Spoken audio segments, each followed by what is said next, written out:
Hey everyone, I want to welcome you fellas back. If you've watched part one, I'm hoping you did. And if you didn't, please go check it out. Because you want to see how bad things were. Not are. I'll give that away, right? But were in part one. Part two coming up, right? We're going to be working on the motor, trying to get it running, right? We got valve work to do. So for people that are a little bit more interested in valve work, stuck valves, valve issues, cylinder issues, gasket, head gasket, things like that. This is for you on a 10 horsepower Tecumseh motor, but the principles are the same for Briggs & Stratton or really for anybody, but you get a deeper look at one of these older, you know, dinosaur Tecumseh engines. Stay tuned, let's get to it.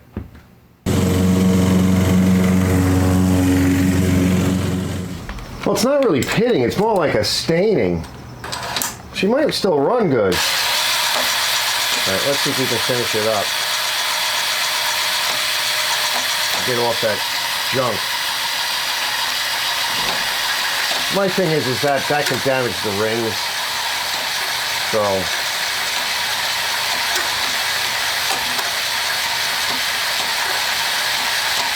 I wish I had the gasket now. We could test compression.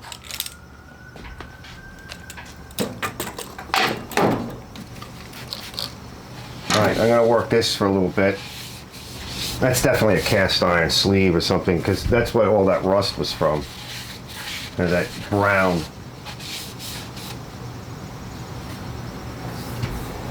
I don't feel it other than it being rough, like a little rough. You can see it.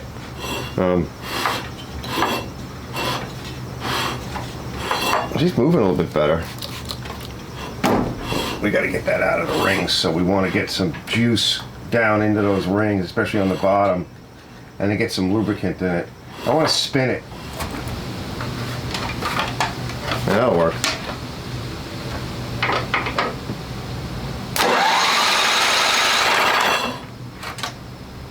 Yeah, that puked it out, see? It hit the target. Sounds better. Now, I also want to check for spark, but I want to get some oil in it. Some just used oil. So as we're spinning it and doing things, you need about, I don't know, 60, 70, 80 pounds for it to run. And then it'll run fine, right? This is a bigger motor than what is needed. All right, we'll be right back. Okay, so we got the crankcase vent out. And it's not terrible in there. Of course, it's got some muck. And it's not totally rusted out, but it looks like we may have caught it just in time. We got to get all that puke out, and then we'll pull the valve out. Well, we'll do them both at the same time. May pull both valves out.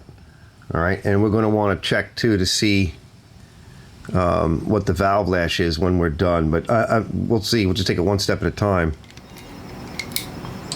Got to get in as much as possible. There we go. Let's see. Yeah, I think we got it. Now, if we can get a magnet or something. Yeah, there it is. Yeah, it just drops down enough. I know you can't really see it, but yeah, I think that's it. Maybe I can show you with the other camera. Hold on. And you'll see it better when we take it apart. But what happened is gravity forced the lock, which is all the way on the right, to kind of fall down, and there's the bigger hole that's in that keeper for the valve stem. And then usually we can just kind of grab the valve. Oh, there we go. See? And we have the valve. It's not terrible, but let me get the other one off too. We're going to take the exhaust valve off too. While we're here, we might as well get all that cleaned out. Got this valve. See, it's not terrible here, but this way we can get the staining off the valve completely. We'll get that cleaned up on the wire wheel. Yeah, I don't know. And I don't have another valve like that. I think it's got a cut in it. We might be able to get another valve. We got to see what. Yeah, that's pretty bad, guys. All right, just give it a check. And there's a seal here because it's an intake seal. Spring looks okay. We got the keeper. It's just that valve. Everything looks like it's okay. I'm gonna take a peek over here real quick. The seat looks like it might be okay. Yeah, that seat might clean up, but that valve. All right, let's see what we can come up with. See, this is where the valve is fine. And I think you can see it, but that's just shot. That won't seal. I don't think, without grinding it, no matter what you do. I'm trying to get the light just right, but the seat does not look terrible. I see a little bit of pitting up there, but that's probably a hardened seat. That should clean up with a bit of polishing. All right, I think I have an idea. If memory serves, so I'm trying to get at it. What is that? That, I think, is a 10 horsepower core, snowblower style. Let me get that out. I'm trying to clean up in here a little bit just to get to it. It's going to be heavy, so I don't want to be leaning over, wrench my back. Let me get that out, all right? I'll see you guys in a minute. All right, here it is. All right, we'll take this apart in a minute. So this is the original gasket. I just laid it on there, the R gasket, the project we're using now. And it fits. It looks like it fits. Now, what I did was, I've done this before, put some of the high temp RTV on it, clean it off real good, put the high temp RTV and leave it. Just in case if I don't get the gasket in tonight or tomorrow, we can maybe do a compression test and just see. Now, probably is the same. These look like the same bolts, probably the same valve. Looks like it's the same bolt. I put a plug in it just to kind of close everything up. There's not that many variations. This might be okay, but I checked for spark. We have spark. I got a couple of engines like this, but the others are all together. And I seem to remember I had one. And see, look, you got that extra shaft. It spins, right? I don't know what that sound is, but we got a good cylinder system on it. It's the same damn thing, really, kinda. It's just set up different for a horizontal, not a vertical. All right, let's get to work. I want to go outside. Just wanted to show you guys real quick while it's nice out. These are the two junk ones. So I want to see. I don't know where the solenoid is in this thing. We eventually will get to it. I want to find the solenoid on this, and it's over here. So I should just be able to reach down in there and pop that off. This is a different motor, but this would be too big for us, though. This is the IC, and we don't know if it's any good. It is an overhead valve, but I don't think it would fit. Honestly, I don't think it would fit. But there's another starter motor here. I don't know. That might be the same. This is all parts. Right? I want to clean it off and start liberating. This is why I have stuff. Mikey helps me out. I help him out. And parts is parts, as we used to say when I was doing all cool cars and hot rods. All right, I got another solenoid in my inventory. I'm just going to stay on this. I checked it too, and it works. So we have a solenoid. So up here are the two standoff style boss type bolts, and 1, 2, 3 have these extra washers on it. So just for reference. All right, we're going to find out in a minute. See, it's the same setup here. Let's see what we got. It's always fun doing it this way because you never know.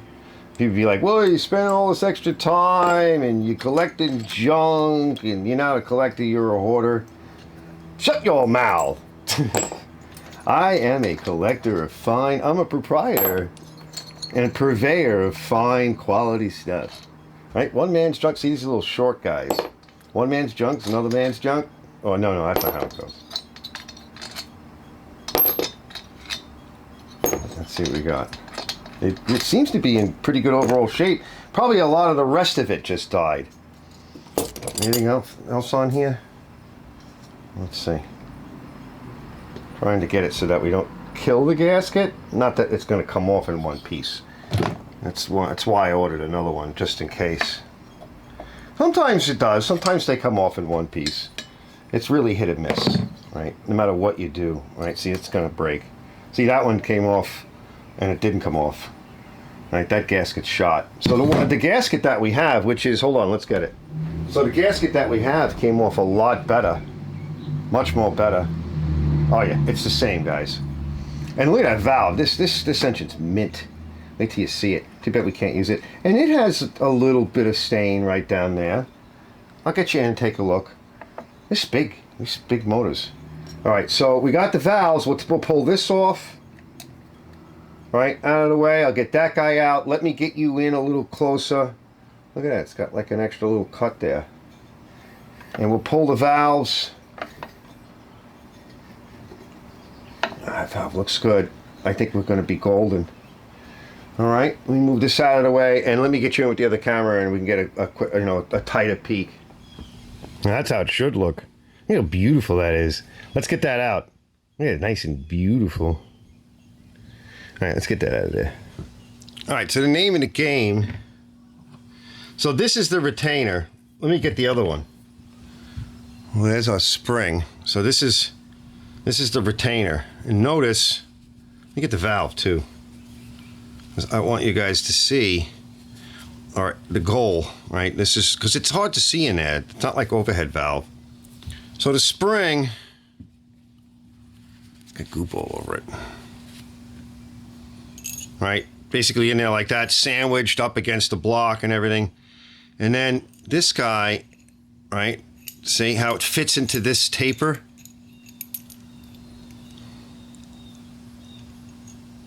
And there's a taper here.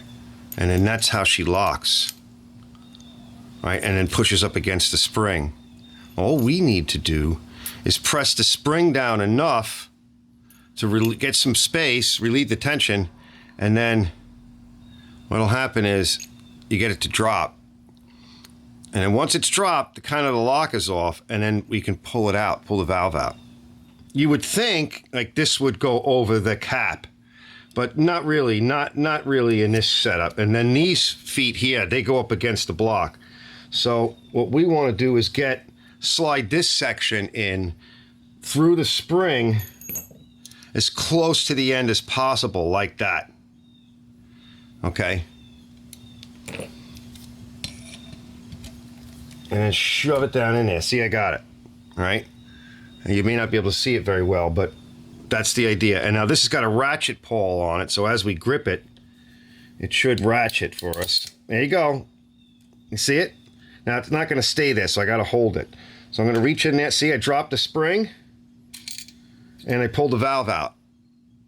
Just like that, all right? And then we'll just pop it out of the way. Now we're going to kind of leave it like that for now. I don't know. I dropped the retainer, so we got to get the retainer out. But here's our valve. I'm going to go clean it up. Now let's just take a look. Is it the same? Yep. It's the same that way. Yep. The same this way. Yeah, I'm pretty excited. Let me clean this up, and then we'll run this in with a bit of valve compound on the seat. I was going to run the old valve in first, and you can see how damaged the valve is. We can't use that. It'll be reversion. So as the combustion gases get lit, right? If they do get lit, if there's enough compression, what'll happen is the valve will try and shut and let the pressure build up, but it'll leak past here and it'll come back out the carburetor. And either it'll be in flames, which is actually a backfire, that's truly a backfire, or it'll be a reversion and you'll actually see fuel and air, misty fuel and air come out of the carburetor throat because it's putting pressure in the opposite direction. There should only be suction on this side, on the intake side. And so with it leaking, right, you'll see it. And if you check out I did a Briggs motor on my lawn boy, one of my lawn boys this summer, and I went through the whole valve train and everything and just kind of on a budget freshened it all up. But you can see it in that video when I first got it running. You can see the reversion happening. And maybe I'll put a little shortcut to that here. All right, let me go clean this up. Let's keep moving forward.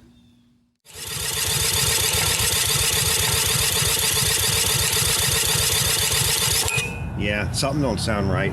And notice she's blowing out the carburetor. Let me show you. Okay, see all that? She's got a backfire. Well, she woke up. She's still putting a lot out, see?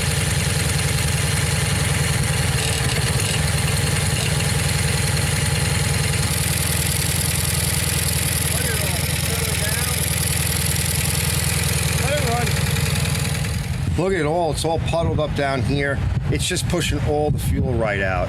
So, although it ran, right, it's down on power, and it'll never really make any RPMs. She won't start unless I spray a little bit of hot shot in it.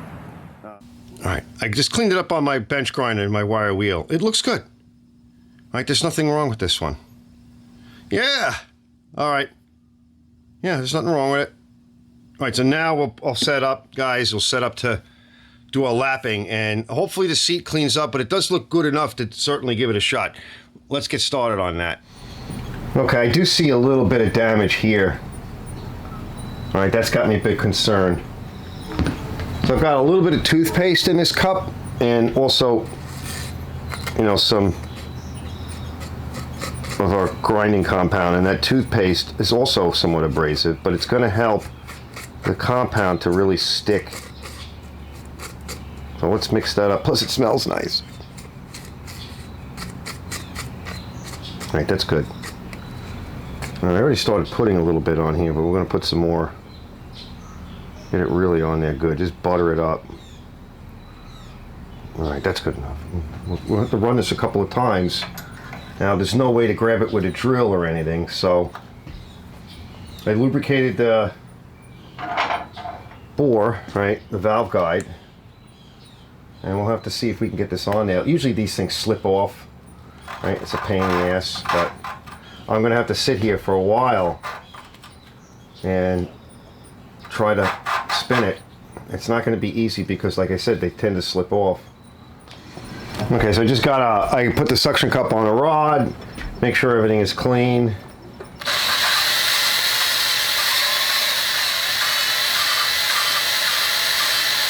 All right.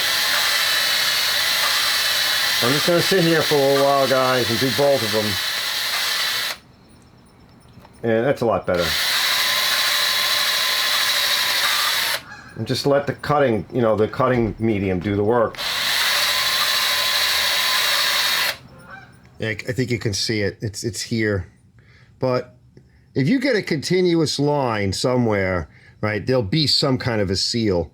We can work that more, though. Remember, we just got started. So I think I'm going to pop the other valve out and get it out of our way and take a look at that as well. All right, so this is just a very light-duty crocus cloth stuff that we use for, I don't know, it comes on a roll, right? Now, you should have this other valve out, probably be easier, but you can just take it and fold it, right? And then you put it in, like so, you put it in there, and then you kind of go around like this, and go around evenly, putting pressure down, and that will actually sand the seat. And this is it's better for the seat than really for the valve, because you can't really do it with the valve, but by doing it this way, nice even, all right, and then pull it out, and then change your spot, and you'd be surprised. This would actually might even, you know, between this and more of the valve compound, it might solve the issue. By doing it like this, you're keeping it, you know, concentric and flat, because you have the backing of the valve. Yeah, here we go. Let me change positions and just keep working it full circles. All right, so I'm going to do this, and that might clear it. Right, because I really do want, I mean, if it was the exhaust valve, we might lose a little bit of compression. You get a little bit of smoke or whatever, but with the intake, I'm concerned. Right, because reversion is a bigger issue, because we won't get it to idle and run right. All right, everything else might be all right, and don't forget the motor will wear in. All right, I'm going to keep working it. I'll bring you guys back in a bit. I know I'm probably in a bit of the own light. See it? It's getting better with the sandpaper trick. A lot better, right? There's actually a couple of areas where there's like a continuous band, and over here it's just a little bit, but we'll work it a little bit more. I can barely feel it now. Yeah, we'll work a little bit more, and then we'll polish it with the compound. All right, there's the valve. The valve looks good. It's got that band on it, which we'll look at it again. It's almost perfect. I don't know. I'm getting in the light, but it's almost perfect. So I'll just do it a little bit more tomorrow. I'm going to call it for tonight. And then I'll just like a little bit more with the sandpaper. I took a new piece. It's like a medium grit. I don't know what grit it is. Even the stones that they use, probably it's like, I think it says 120 on it. Their stones are usually medium, and they're about 80 to 120. So that's what I'm using. I just dump it in a little bit of, you can put a little oil on it if you want, but I have some like oily solvent.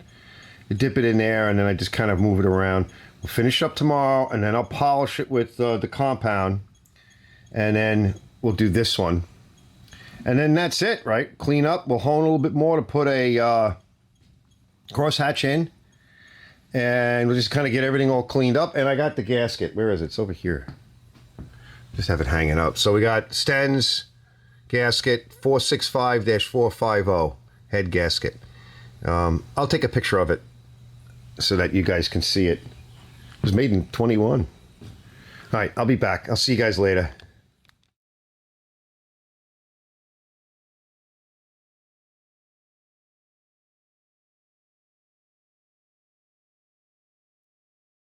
Next morning.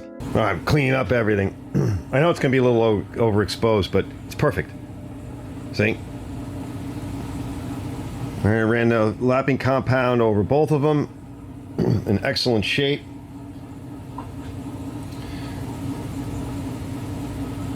That's the exhaust. And what did I do with the intake? I don't know.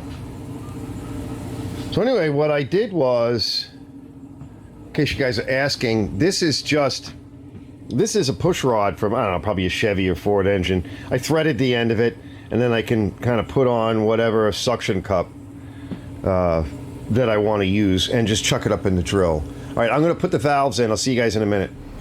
All right, nothing fancy here, fellas. I just put a little bit of oil into the valve guides. Now, the other thing you want to check is you want to check your valve guides. So put the valve in all the way, right? And then just bring it out a little bit, like about as much as it would be, you know, if it was operating. And then just rock the valve, right? There's almost no movement. Believe me, if it was bad, you'd see it. It's moving a little bit. It should have some play. What I've noticed is, I don't know if you can see it with my thumb in the way, but there's a lot of valve movement here. Hear it? And that should be closed. In fact, when we get the exhaust valve open, hear it? So that's a problem. Now this one doesn't move very much, but when we open up the intake, like you can hear it. And look at all the movement. She's sloppy as hell. So something's wrong.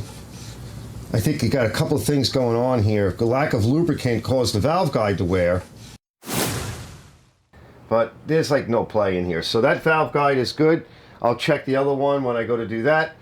And I'm just going to reverse the procedure and then put a little bit of oil on everything after you're done. Because like I said, I put some oil into the valve guide. We'll put a little bit of oil on the tip. You don't got to worry about really lubricating these unless you're going to maybe store it for a period of time. Then you can white grease it or lube it or something with some real thick grease. Because these things this engine sits in a tremendous amount of oil. It's about this much oil, right? It takes, I don't know, a lot of oil. I don't remember how much. A quart? I don't know, it's a lot. And as soon as this motor starts spinning, it starts slapping oil all over the place, and it's going to be all up in the valve cover, lickety split. So I wouldn't get too crazy with specialty lubes and assembly lubes. Not on something like this. It's not like an 8-cylinder engine or whatever where the oil has to travel, you know, from a distance of a few feet literally, and a few feet through all these passages. So by the time it gets up to the top, right, there could be wear. That's not the condition. All right, let me finish this up. I'll see you guys in a bit. All right, so we're going to pull the valve out, and I'm going to try to get the valve and the valve cap in, and I think the easiest way to do that is with a screwdriver. And then just kind of a decent flat blade screwdriver. It's going to be hard for you guys to see what I'm doing. I'm actually working against myself because I need to be where you are, right, to really do this properly. But there's a couple of tools we can use. You can actually use a trim tool to do this. But we're going to just kind of get it up. There we go. Got it up over that. Now we got to get it up over that there's a little lifter there. Oh, there it goes. All right, see? Just kind of get it seated. All right, so now it's seated. So now the next step we're going to do is we're going to push the valve in. And remember now, we got to get that valve to slip through the retainer, the big hole of the retainer. So what we'll do is we'll just kind of, that's why you're going to need a lot of light. There it went. There it went. Now the valve is actually up against the lifter, right? And so all we really need to do now is kind of just nudge it. Hold the valve with one hand and see if you can just nudge it with your screwdriver. And you might be able to do it. I did it before, because once you get it far enough, right, it'll lock into place. There it goes. It's almost, there it goes. See? It's on, all right? And now I'll stick my head in there. We're going to turn the motor over a bunch of times and I'll check it, but it's on. Once it slides in, it's good. I forgot though, I got to check the valve clearances. So we may have changed the valve clearance a little bit. Okay, so the measurements are about 4 to 10 thousandths. So 4 thousandths is like tight. So that would be like a new motor. And you want to bring this up to TDC on the compression stroke, right, which is when it would fire. And then you want to bring the piston, keep going a little bit more, and bring the piston in about 1/4 of an inch or so, right, to where, down in from the top of the deck.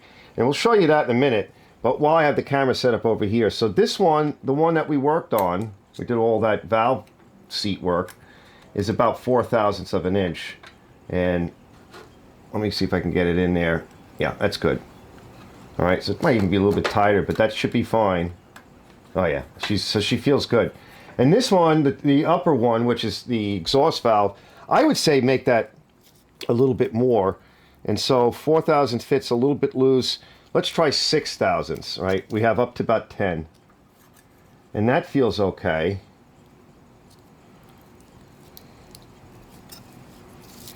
Let's go a little bit more. Let's go to 7 thousandths. Let's see where it is. Okay, about 7 or 8 thousandths. 7 thousandths feels good. And 8 thousandths is perfect. So she's right on the money. Now, how would you fix that? Well, you'd have to, the only way to fix it is to either buy a longer valve and grind it down, or you have to grind the seat down, which it would take us a little while to do. Now, I did grind it a little bit. I actually put my sandpaper on it and I twisted the valve around. We could work that more, but it's within tolerance, so we're okay. Now, let me set up the camera on the other side so I can show you guys kind of just going through the valve sequence, and for those of you that have never done this really. So let's do that setup now. Now we should be at about 1/4 of an inch in, so this is what we're referring to here, where it's just about 1/4 of an inch. And that's just to make sure that the valves are seated, that there's no lift on the cam. Yeah, that's just about 1/4 of an inch. So let's take it through the valve events. All right, so now the motor fired. She's actually on her way down in this configuration. So the motor fired. Gonna make some power, right? And the magnet is over here, so as you can see it. Let me just flip up my screen. Oh, coffee time, coffee truck, lunchtime, gotta go! All right, we'll finish this up. So the magnet's here, right? We fire at the coil, okay? So it would be, with everything's just about flush, right? And you can see this is actually a little bit advanced, right? So this magnet's gonna start firing a little bit before top dead center. And then this is TDC, all right? So by then, this thing is just, the magnet's just coming away from the igniter. And we should be fine. All right, now let's come down. So we're making a power stroke. There goes our exhaust, right? Let's get rid of the burn gases.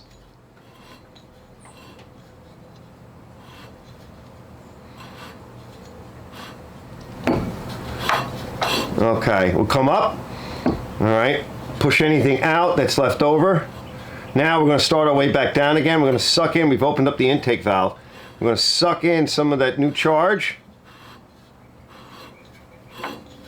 Here it comes. And you'll see a little bit of valve overlap. Reduce compression. Push out a little bit. Here we come. Fire. All right, so here's our spark igniter up here, our magnets up here. So she's going to fire somewhere in this area, right? Which is really determined not just by where the coil and the magnet is mounted, but also by the electronics inside this module. And then, of course, there's our TDC. Our magnet's over here. I'm wondering if this flywheel moved at all. So we do need to check that before we're done here. And here we are. This is where they want us. All right, with our piston here. And now we know the valves are shut. So I'm good here. I'm going to take it to the next step. Okay, I ran the hone in here a little bit more, and I've got it all lubed up with my transmission and fuel stuff that I like.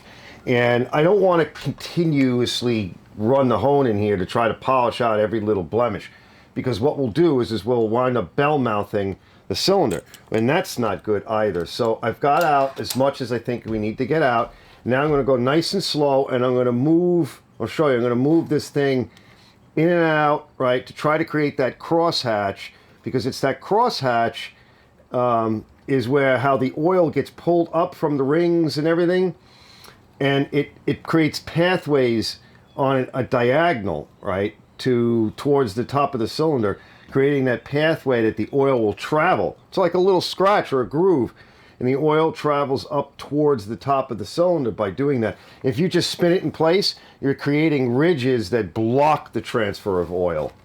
So now we got to put that in. We're just going to go slow, and a lot of movement in and out, but it's that slow and in and out movement that's going to create it. Well, all we can do, I mean, listen, the piston's still in there.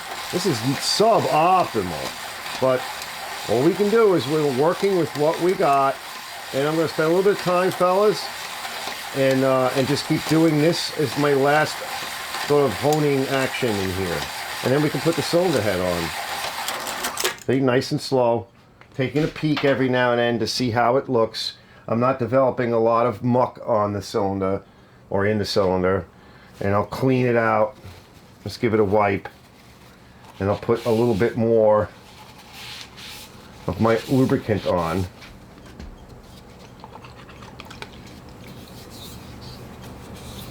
Right, and then we'll wash everything out real good. See, it's kicking up stuff. It's getting more of that rust out. All right, let's just spin it a little bit and clean it out. Oh boy, we got a nice spark. That's starting to sound real good, fellas. It's moving nice. All right, let me give it its white. And that looks pretty good. I'll get you in there. And then we're just going to finish up a little bit of my tranny fluid mix, because we're trying to get the rings to clean up too a little. That looks better. It's not great, okay? And it's, you know, I'm not happy with it, but I keep saying it. We got to work with what we got. And the rings will polish up that cylinder wall in a heartbeat. Let me show you. Much as I don't want to. Hey? Not great. Better up here. There's even a bit of staining up there. All right, let's see if I can get a little bit more light in there. I don't know if that helps at all, guys, but probably get some weird, you know, weird warbling effect. We got the crosshatch in. All right, let's close it up. All right, fellas, so part one, we got the thing cleaned up. We started taking things apart, and I can show you guys how kind of where the damage is and how bad. And in part two, we start making some headway, right? So we just went through the valves, and we also went through a bit of honing, and now we need to put the head back on and get the motor back together. So be patient, fellas, right? There's a lot of work involved in these things, and you know, I can't always show things in 5 or 10 or 15 or 20 minutes. there are a lot of channels out there that do that. And, well, sometimes I just don't do that.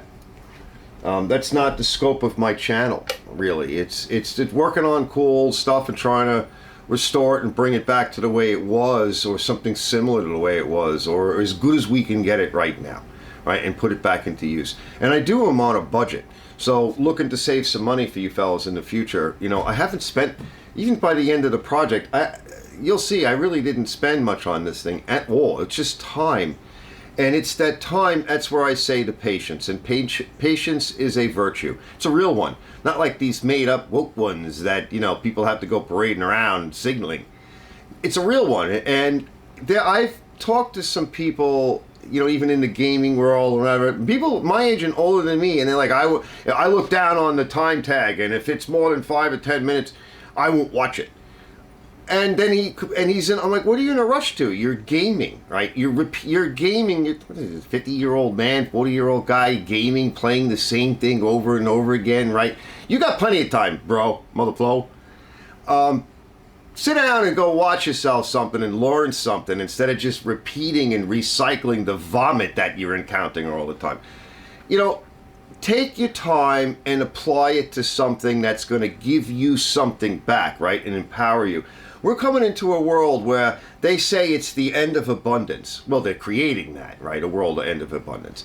Because they're running out of things for us to do. Automation and cheap labor, flies, and cheap labor is, particularly in this country, is removing jobs. And they're talking about universal basic income.